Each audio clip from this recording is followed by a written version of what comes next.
The first thing you feel is the cold.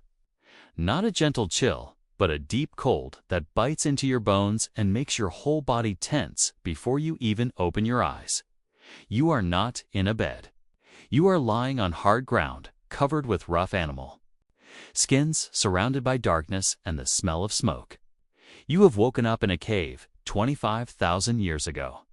And this is your life now. As your eyes slowly adjust, you realize how uncomfortable everything is. Beneath you is a sleeping mat, made from dried grass and reeds. It scratches your skin and pokes into your back every time you move. The animal skin pulled over you is warm, but stiff and heavy. Oh, nothing here is soft. Nothing is easy. Every breath you take fills your nose with the thick smell of wood smoke, damp stone, old meat, and unwashed bodies. It is strong, overwhelming, and impossible to escape. Around you, the cave is alive with quiet sounds. You hear slow breathing from people sleeping nearby. A baby makes soft noises in its sleep. Somewhere deeper in the cave, water drips steadily onto stone. From outside, faint bird calls drift in as the world begins to wake. This cave is home to your band, about 23 people, all sleeping close together for warmth and safety. Your body aches everywhere. Your legs feel heavy. Your back is stiff from sleeping on the ground, the way you have your entire life. Your feet are tough and calloused, but still sore from walking over rocks and frozen earth yesterday. You are tired, but getting up is not. A choice. The day is already starting, and survival does not wait. You are not stupid. You are not primitive. You are highly skilled. You know which plants heal and which ones kill. You can track animals by broken grass and faint marks in the dirt. You can shape stone into blades sharper than modern knives. You can read the weather by watching the sky and listening to birds. But all of this knowledge is not for comfort. It is only to stay alive. You sit up slowly, your joints protesting. The cave floor is ice cold under your bare feet. Stone holds the cold no matter the season. You move carefully toward the center of the cave where the fire pit sits. Right now, it is only glowing embers, kept alive through the night by careful watch. Fire is everything. Without it, you freeze, you starve, you die, Brun. One of the most respected members of the band is already awake, studying the embers. He knows exactly which wood to add. Oak for long heat. Birch to catch fast. Too much wood wastes resources. Too little lets the fire die. You kneel beside him and help arrange thin twigs and bark just right. Together, you blow gently. The embers brighten, small flames appear. Warmth returns to the cave. As the fire grows, others wake. People stretch, groan, and sit up on their grass mats. Children crawl closer to the fire. Hunger is already present. No one has eaten since last night. Fire means food, and food means another day alive. Someone brings water from the nearby stream in a container made from animal hide. Someone else warms leftover meat from yesterday's hunt over the flames. The portion you receive is small, but warm food matters more than size. You chew slowly, feeling strength return to your body. As everyone eats, plans are made. There is no arguing, no wasted words. Today, hunters will follow deer tracks to the east. Gathering groups will spread through the forest looking for nuts, roots, berries, and anything edible. Hunting is dangerous and often fails. Gathering is slower, but more reliable. Both are necessary. You check your tools. Your stone knife needs sharpening. You sit near the fire and carefully strike it with a stone hammer, chipping tiny flakes away. Each strike must be perfect. One mistake can ruin hours of work. The sound of stone tapping stone fills the cave, steady and familiar. This sound means survival. Children watch closely. This is how they learn. There are no lessons, no books. Only watching, copying, and remembering. Knowledge lives in people's heads, passed down through stories and daily work. As the sun rises higher, light spills into the cave entrance. The air warms slightly. The band begins to move. Tools are gathered. Clothing made from stitched animal hides is adjusted. Everything you own hangs from your body. Nothing is extra. Before leaving, Brun and two others step outside to study the sky and feel the wind. Weather decides life and death. Today looks clear. Good, it is time. You step out of the cave and breathe in the cold forest air. It smells green and alive. The path beneath your feet has been walked by your ancestors for generations. Ahead is the forest, full of food and danger. Behind you is the cave, your only safe place. You grip your digging stick, adjust your pouch, and walk forward. With your people, another day has begun. The forest closes around the group as they move away from the cave. The light changes quickly. Sunlight breaks through the trees in thin beams, then disappears again under thick leaves. The ground is soft and damp, layered with years of fallen leaves. Every step is careful. Every sound matters. No one speaks loudly. Voices are low and short. This is not fear. This is habit. Silence keeps you alive. Birds call above. Small animals move through the brush. The forest is busy, but it is never careless. The gathering group spreads out, staying close enough to hear each other. No one ever goes alone. Being alone means injury, getting lost, or becoming food for something bigger. Together, they move with slow confidence, eyes scanning the ground, the trees, the shadows. Kessa kneels first. She touches a plant with wide leaves and small white flowers. Wild garlic, good food, good medicine. The smell is sharp when the root is pulled free. You help loosen the soil with your digging stick. The earth is cool and rich. The bulbs go into the leather pouch. A small victory, but it matters. Further on, hazelnut bushes appear. The nuts are not ready yet, but some have fallen early. They are small and hard, but full of fat and energy. You collect what you can. Nothing is ignored. Even the smallest food can mean the difference between hunger and strength later. Time moves differently in the forest. There are no hours, only light, hunger, and effort. Your legs warm as you walk. Your breath finds a steady rhythm. This work is tiring, but familiar. Your body knows it well.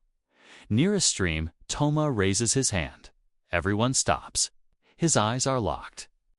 On a tree, high above, dark shapes move in and out of a hollow trunk. Bees, wild bees. Honey, this is rare. This is dangerous. This is worth it. Plans form quickly, without long discussion. Smoke calms bees. Fire must be controlled. Toma will climb. He always climbs. Others gather dry wood and green leaves. The fire is built carefully at the base of the tree. Thick smoke rises slowly. The buzzing changes. It becomes duller, slower. Toma removes extra clothing and begins to climb. His hands and feet find holds in the bark that others cannot see. He moves like this tree is part of him. Minutes feel long. Everyone watches. A few bees drift out, confused but not attacking. Then Toma reaches in and pulls free a heavy piece of honeycomb, golden, dripping. Perfect when it reaches the ground. The smell alone makes mouths water. Sweet, warm, alive. You break off a small piece and taste it. The flavor fills your mouth and chest with energy. This is the sweetest thing your people know. This will be shared with everyone. The honey is wrapped carefully. Enough is left for the bees. Take too much, and there will be nothing next time. Balance matters. The group moves on, energized. The sun climbs higher. Berries appear. Mushrooms grow on fallen logs. Only the safe ones are taken. You check each find twice. A mistake here does not forgive. At midday, the group rests by the stream. Cold water runs clear over smooth stones. You drink deeply. Lunch is simple. Mouse berries, a little dried meat, and one more small taste of honey. You eat slowly. Your body accepts the food without complaint. There is no rush. Rest matters too. Too tired means mistakes. Mistakes mean death. After eating, the group splits again. You walk with Denny along the stream bank. She is older. She knows plants that heal. She shows you willow bark for pain, mint for stomach sickness, roots that calm fever. You listen closely. This knowledge saves lives. The afternoon passes in. Steady work. Your pouch grows heavy. Your shoulders ache, but there is satisfaction in the wait. It means success. As the light begins to soften, the forest changes. Bird calls fade. The air feels different. Denny straightens suddenly. The group freezes. Something large moves nearby. For a moment, fear tightens your chest. Then, antlers appear. Elk, a small herd, moves through the trees. Massive, powerful. Close enough to hear breathing. No one moves. No one runs. The elk pause. Watch, then continue on. When they are gone, the forest breathes again. Quiet laugh passes through the group. Good luck, someone signs. The return begins. A different path. Always a different path. The ground rises as you near home. Your legs burn now, but you keep moving. Then you smell it. Smoke, cooking meat. The hunters are back. They succeeded. Children run to meet you as the cave comes into view. Their excitement is loud and careless. Inside the cave, the fire burns bright. 2 deer lie near the pit. This is a feast. You sit and unpack your finds. Honey draws smiles. Garlic fills the air with sharp scent. Work begins immediately. Meat roasts, stones heat. Leaves are layered. A pit oven is built as the food cooks. Stories start. The hunt is told in pieces. Spears thrown. Deer falling. Clean kills. Respect for the animals. Gratitude for the food. When eating begins, the cave grows quiet. Meat is rich and hot. Fat coats your lips. Honey is shared carefully, especially with children.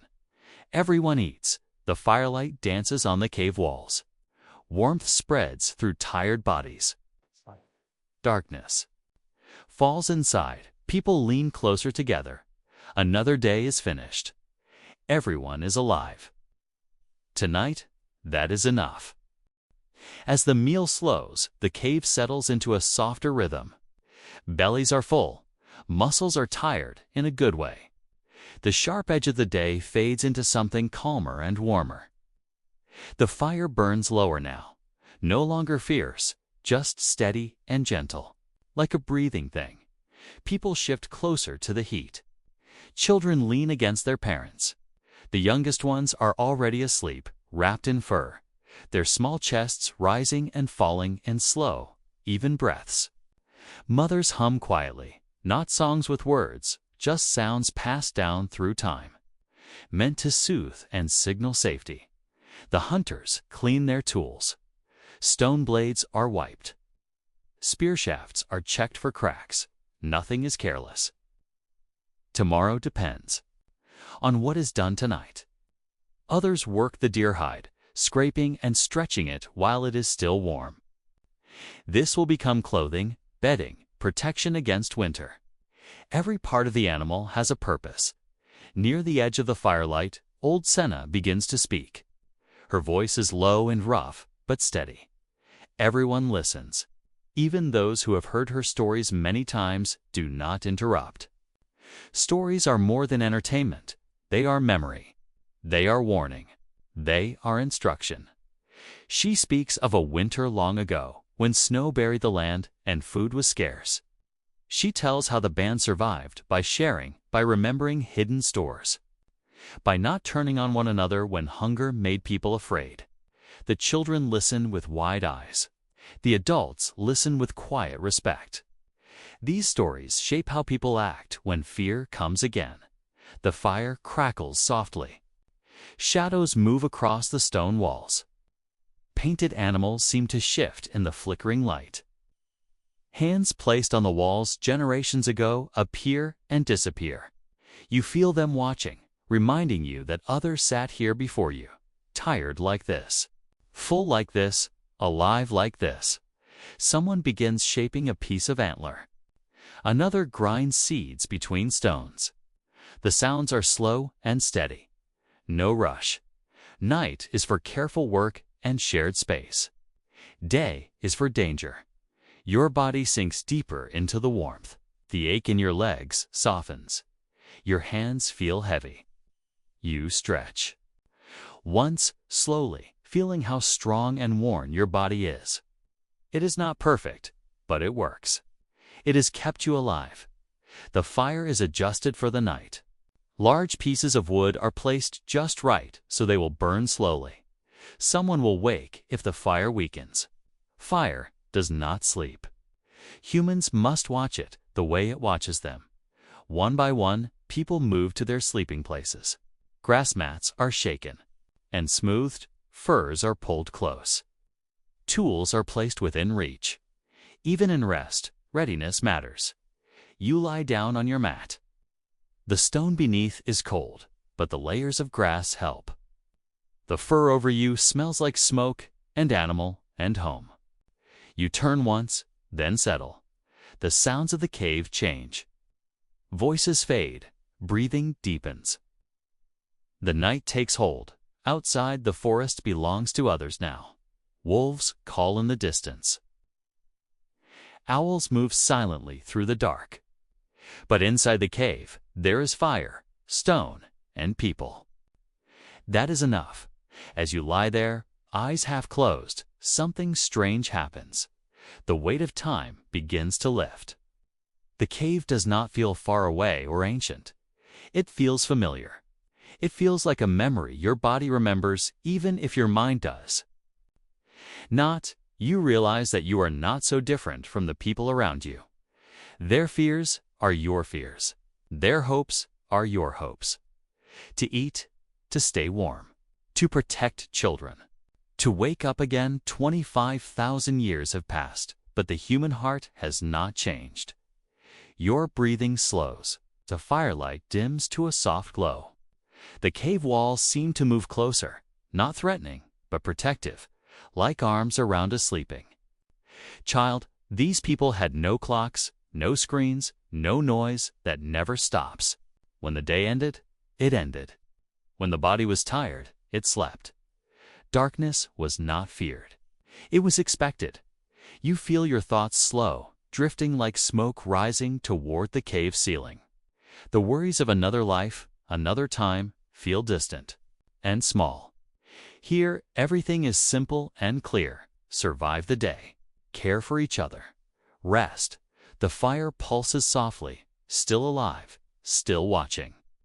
The cave is quiet now, filled only with breathing and warmth. You are safe. You are part of something older than memory. Your eyes close fully. The cave holds you, and you sleep.